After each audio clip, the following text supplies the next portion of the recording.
రాష్ట్రంలో ఈరోజు red book రాజ్యాంగంతో ఏ రకంగా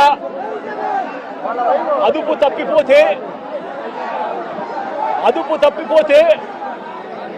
పోలీస్ వ్యవస్థ ఎంతగా దిగజారిపోతుంది అని చెప్పడానికి నిదర్శనం ఈరోజు తెనాలిలో మన కళ్ళ ఎదుటే కనిపిస్తా ఉన్న సత్యం. ఈరోజు నిజంగా ఈ ఘటన చూస్తే ఎలాంటి దారుణమైన పరిస్థితులు కనిపిస్తాయి అని అంటే, ఈరోజు రాష్ట్రంలో జరుగుతా ఉన్న అనేక సంఘటనలు ఒకసారి గమనించినట్లయితే ఆ ప్రతి సంఘటన కూడా ఏ రకంగా చంద్రబాబు నాయుడు గారు ఆయన పార్టీ రెడ్ బుక్ రాజ్యాంగం తీసుకొని వచ్చి పోలీసు వ్యవస్థను దుర్వినియోగం చేస్తూ తనకు వ్యతిరేకంగా ఏ గొంతు వినిపించినా కూడా ఆ గొంతును అణగదొక్కే కార్యక్రమంలో భాగంగా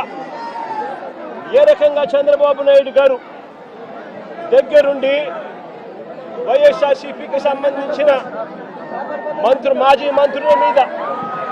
మాజీ ఎమ్మెల్యేల మీద, నాయకుల మీద, కార్యకర్తల మీద, సోషల్ మీడియా కార్యకర్తల మీద ఏ రకంగా తప్పుడు కేసులు పెడతా ఉన్నాడు, ఏ రకంగా తప్పుడు సాక్ష్యాలు సృష్టిస్తూ ఉన్నాడు, ఏ రకంగా వాళ్ళని జైళ్ళల్లో పెడతా ఉన్నారు, ఏ రకంగా చట్టాన్ని చేతిలోకి తీసుకోవడం ఒక పరిపాటుగా మారిపోయింది అనడానికి